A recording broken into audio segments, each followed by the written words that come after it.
CESA Enstitüsü Direktörü Profesör Doktor Sayın Veysel Arnavut, Sayın Ferhat Nasıroğlu'nun konuşmaları, Valimiz ve Belediye Başkan Vekilimiz Sayın Bir maddeyle başlar. Bazen bir sigarayla, bazen bir bakayım diye bir boşluk, zamanla bir zincire dönüşebilir.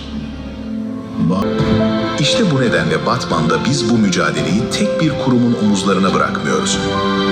Bu mücadeleyi şehrin ortak iradesine dönüştürüyoruz. Mavi Yeşil Batman projesini başlattık. Çünkü ışık varsa... Bu mübarek Ramazan ayında sizlere, kıymetli ailelerinize ve milletimize sağlık, huzur ve bereket getirmesini diliyorum. Bugün Batman'da başlattığımız ve bağımlılıkla mücadelede sahayı güçlendirecek yeni ve gerçekten çok önemli bir projeyi tanıtmak üzere bir aradayız. Bağımlılıkla mücadelede aile ve toplum temelli bütüncül destek projesi. Projeyle bağımlılıkla mücadeleyi sadece bir tedavi süreci olarak değil, aynı zamanda önleme, erken müdahale, psikososyal destek ve sosyal uyumu kapsayan çok boyutlu bir destek mekanizmasını kurguladık. İlk adımını Batman'da attığımız bu yeni adımın hayırlı olmasını diliyorum. Bağımlılıkla mücadelede güçlü ve kalıcı sonuçlara vesile olacağına ben yürekten inanıyorum ve inşallah Batman'dan çıkan bu model, ben eminim ki çok kısa bir süredir aslında uygulamaya başlandı, pilot projesine başlandı. Bir aydır ama bunun çok yoğun bir arka planı vardı. Ve bu kapsamda ilk defa bu projeyi bize getiren Sayın Valimiz, Sayın Milletvekilimiz olmak üzere il başkanımız, çok değerli hocamız, gerçekten büyük emek verdiniz. Bununla beraber bakanlığımızın vizyonuyla bütünleşerek sosyal risk haritamızda oldukça güçlendirdi. Çok değerli misafirler, bağımlılık bütün dünyada toplumların geleceğini etkileyen en kritik risk alanlarından biridir.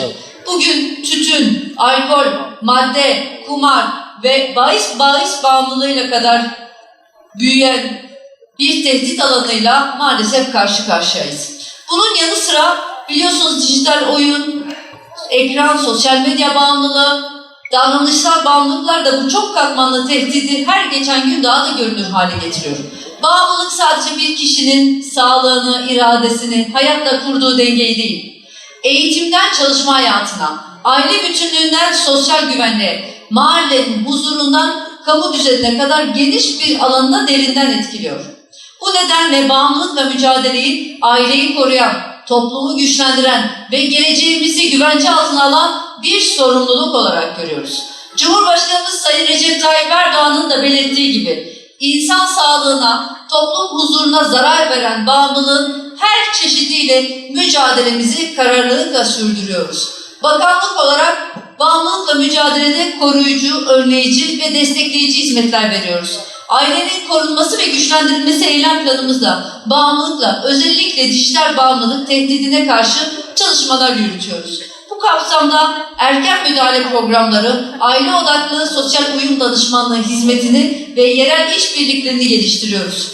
Yenilediğimiz sosyal uyum süreci danışmanlığı modeliyle 18 yaş üstü bağımlı bireylerin ailesiyle birlikte topluma güçlü bir şekilde katılmasını sağlıyoruz. Diğer yandan Türkiye bağımlılıkla mücadele eğitimleriyle toplumun farklı kesimlerine bağımlılık konusunda farkındalık kazandırıyoruz. Bu eğitimlerle 81 ilimizde 1.350.000 vatandaşımıza sadece 2025 yılında ulaştık. Aile eğitim programlarımızla yüz binlerce aileye bağımlılık riski, sağlıklı iletişim ve bilinçli medya kullanımı konularında eğitimler verdik. Diğer farkındalık atölyeleri, dijital farkındalık atölyeleri, dijital detoks kampları ve rehber materyallerle aileleri dijital riskleri erken fark eden, doğru yöneten ve çocukların güvenle destekleyen bir yapıda güçlendiriyoruz. Sosyal risk haritalarımızda bağımlılık riskini mahalle ve ilçe ölçeğinde aile rehberi sistemiyle takip ediyoruz. Aile ve toplum temelli sosyal destek modeliyle de özellikle yerelde tüm paydaşlarımızla işbirliğimizi daha da güçlendiriyoruz. Tıpkı bugün uyguladığımız bu model gibi. Kıymetli misafirler, pilot uygulamalarını Batman'dan başlattığımız bu projeyle bağımlılıkla mücadelede yeni bir dönemi başlattık.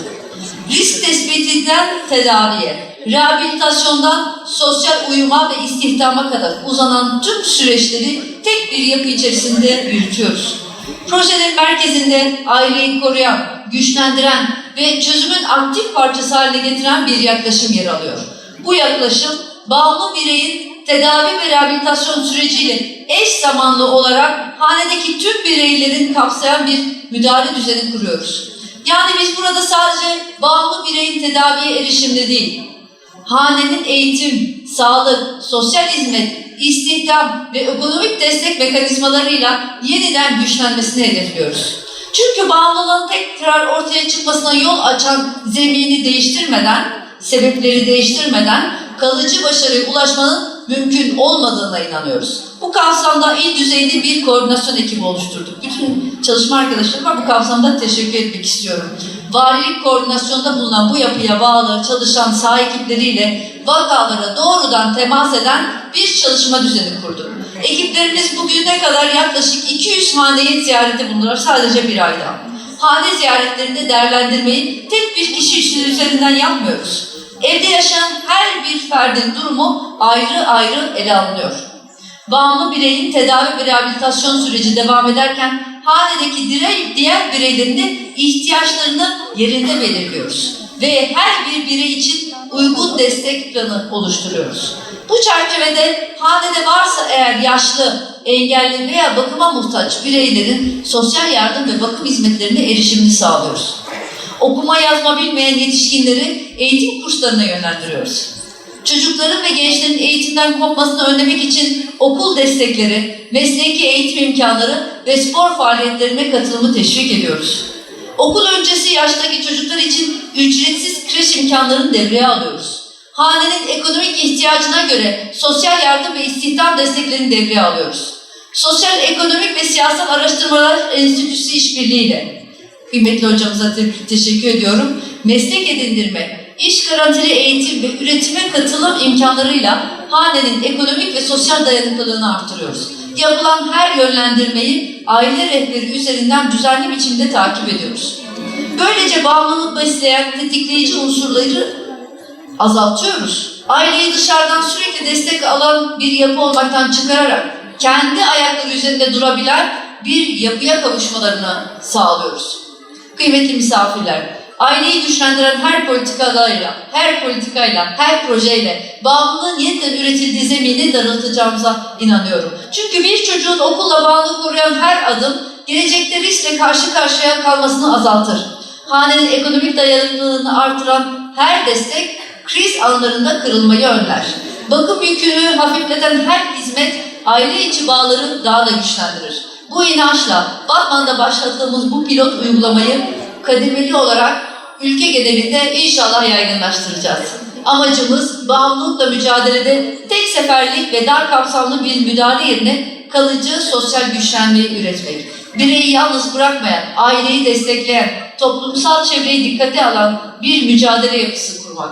Bu proje pek çok kurumumuzun kıymetli destekleriyle hayat buldu. Bu vesileyle emeği geçen tüm kurumlarımıza, Yeşilay'ımıza, sivil toplum kuruluşlarımıza, çok değerli personellerimize ve bütün kurumlarımıza, Sağlık Bakanlığımızın il müdürlüğüne, Milli Eğitim İl Müdürlüğü'ne, Aile İl Müdürlüğümüze ve tabii ki çok değerli valimizin koordinasyonuna teşekkür etmek istiyorum. Sizleri saygıyla, muhabbetle selamlıyorum. Yeşil Batman projesini başlattık.